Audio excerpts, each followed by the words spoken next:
¿Qué infancia la de Diego? Buena pregunta. Eh, Tengo el hábito de tomar distintas referencias para pensar cuestiones de la época. Una es la de la historia y Nacho Lukowicz, un gran historiador argentino que murió hace unos años atrás, me da una buena mano. Él plantea de que no hay niño moderno. No hay niño moderno porque en las instituciones que instituían al niño moderno están destituidas, a saber, familia y escuela. En ese orden, uno puede pensar que los chicos de la época, la infancia que hoy encontramos, se cría en la contingencia. Ya no hay instituciones que se ocupan de establecer cómo debe ser un niño, cómo lo que ocurría cuando estaba en vigencia la figura del niño moderno. Incluso los niños de psicoanálisis tienen como referencia el niño moderno, el niño freudiano, el niño kleiniano, el niño anafreudiano. En esa época que se denominó un poco al voleo la de los post-freudianos, Winnicott marcó una diferencia, a saber que más que pensar a un niño, pensó el comienzo de la vida. Entonces hoy encontramos que el comienzo de la vida no está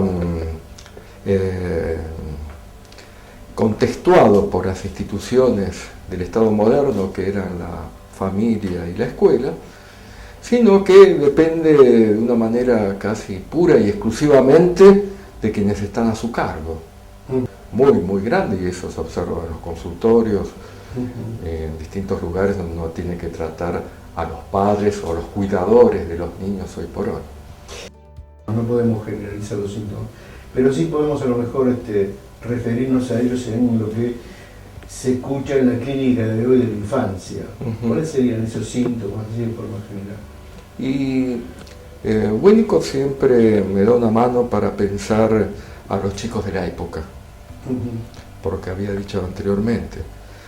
Creo que hay dos ejes, que son la deprivación, con su fenómeno positivo que es la tendencia antisocial, y por otro lado, una suerte de deprivación radical, en donde cambian las consecuencias correspondientes. Del lado de la deprivación con tendencia antisocial, Winnicott hablaba en función de su experiencia durante la Segunda Guerra Mundial.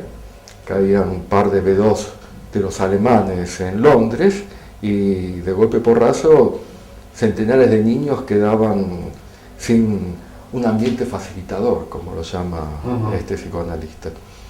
Entonces ahí lo que empiezan a aparecer son los fenómenos de tendencia antisocial.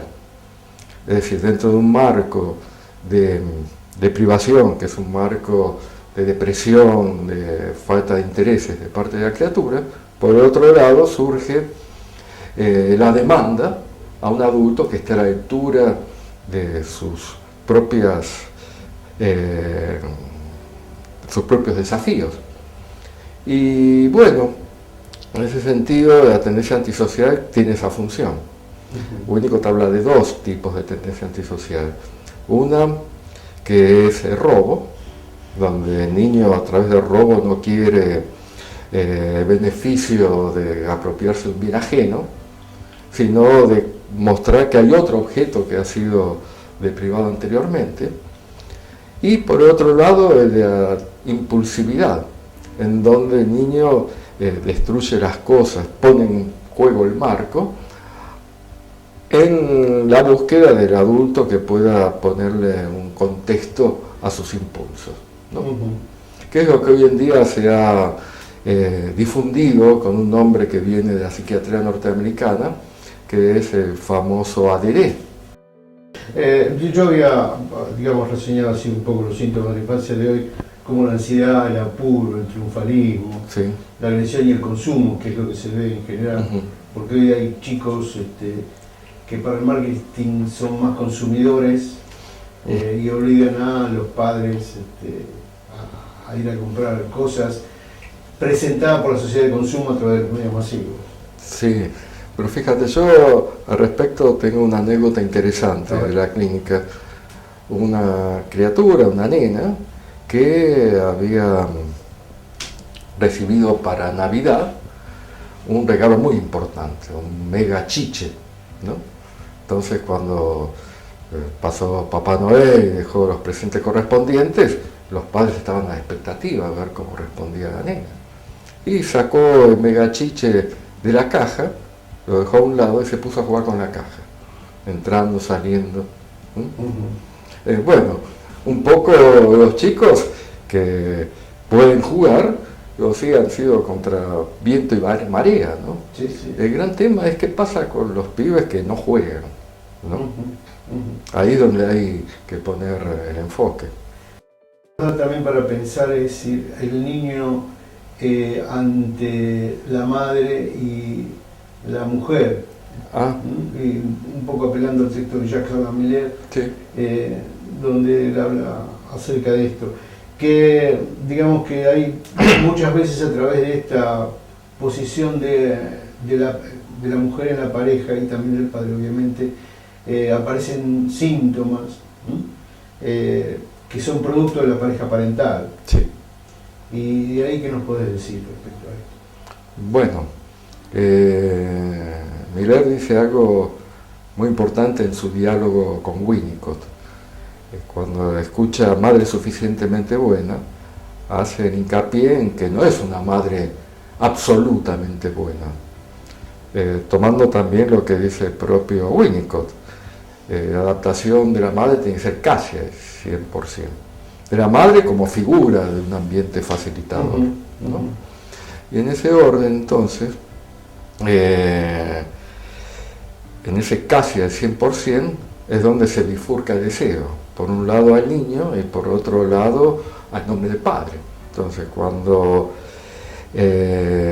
pongamos ese deseo no se bifurca, el niño puede pasar a ser un síntoma de la madre y no de la pareja parental. Y ahí encontramos el niño que queda capturado por ese deseo y, como yo lo digo en distintos lugares, detenido en su estructuración subjetiva. Porque la creatividad no es por la gran capacidad adaptativa de la madre, sino porque tiene un límite, y ese límite se casi al 100%. Si uno lo lee del psicoanálisis contemporáneo, lo que se puede ubicar ahí es que la madre tiene que funcionar como no toda, para que el pibe pueda ingresar a una estructuración subjetiva que lo haga creativo, ¿no? Y no un niño taciturno, un niño sin intereses, que puede ser por la tendencia antisocial en algunos casos. Y lo más importante es cuando el niño queda totalmente detenido en esa estructuración subjetiva, y entonces sí, definitivamente un niño que no juega, que no tiene gesto espontáneo, y es lo que aparece en las tan actuales fenomenologías autistas, ¿no? Yo en general a veces encuentro cierta nostalgia del pasado con las cosas, en comparación con las cosas que ocurren hoy. Me da a pensar que qué instrumentos o qué cosas, obviamente no se sabe, qué cosas pueden suceder en el futuro con todo esto. Porque en realidad, digamos, si nos ponemos nostálgicos, ocurre que está todo mal respecto al pasado. El tema es ante estas dos instituciones que flaquearon, como la familia y la escuela, que flaquean porque yo creo que la digitalización que nos presenta hoy, digamos, superó las expectativas y las posibilidades de cada uno de nosotros. ¿Vos cómo ves? O cómo, haciendo un poco de futurología, sí, hacia dónde podemos derivar. Me parece interesante lo que señalabas respecto a la digitalización y el futuro. A falta de las instituciones que instituían al niño moderno, lo interesante es cómo una de las maneras de presentación que tiene la niñez es como un target del mercado, ¿no? Entonces hay toda una parafernalia de ofertas para este niño consumidor que van desde escuelas puntualmente orientadas en algún sentido, con yoga, con, no sé, computación, con lo que sea, ¿no? Cuando se trata de un servicio.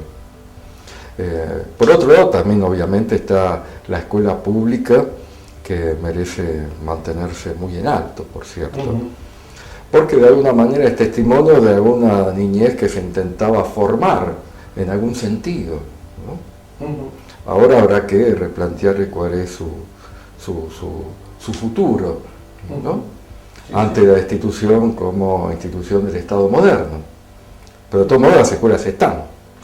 Por eso me parece importante, y en ese sentido he trabajado cuando me ocupaba de capacitar docentes en el gobierno de la ciudad y previamente cuando fui asesor en el gobierno, Ministerio de Educación de la provincia de Buenos Aires, en la Dirección de Educación Especial.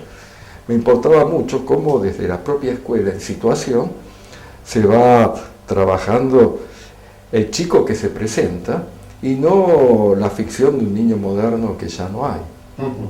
Y bueno, en ese orden entonces yo creo que el futuro, cuando se trata de este niño target de consumo, es el próximo bien que va a comprar, ¿no? Aquello que se le muestra en una pantalla, ¿no? Quiero eso, ¿no? Entonces, la dinámica de la familia está en función de cómo conseguir los recursos para satisfacer las demandas del niño que consume, ¿no? Ese es un sesgo, ¿no? ¿Y qué futuro tiene eso? Y bueno, el punto es que el futuro es una categoría bastante en cuestión. Cuando está el niño moderno en su buena época, el niño moderno está orientado al futuro, es el ciudadano de mañana, es el chico que teníamos que formar un montón de virtudes cívicas y demás, ¿no? Pero eso es lo que no está. Así que un poco librado a contingencia, un poco librado a las situaciones en las que uno puede intervenir, por ejemplo en la escuela, por ejemplo en la clínica de niños. Me parece que de ahí depende la cosa. Sobre todo, hacía esta pregunta porque leyendo un artículo en algún diario, es decir, hablaba que la digitalización superó las posibilidades de la democracia. Y en eso estamos involucrados todos, en el sentido de que está el avance, que las capacidades que tenemos no llegan a poder contrarrestar todas las posibilidades que da la digitalización. Y esto incluye a las madres, los padres, la familia, la escuela, es decir, la escuela mismo se ve este tema.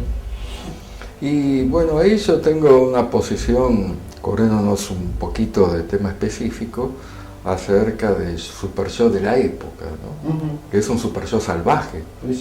Así que por un lado tenemos que los medios en la articulación de la tecnología del capitalismo construyen números y consensos, ¿no? Y por otro lado hay una subjetividad de la época, a la que siempre aludimos y que es importante detenernos un poco en eso, que discute de otras cosas, ¿no? Más que si el vecino es lindo o feo. Y en ese orden entonces el super yo de la época es un mandato salvaje, una autoexigencia sobre sí mismo, cuando podríamos decir, y es para discutirlo desde luego, el uno que abrocha el cuerpo a un goce es fraguado por un rasgo.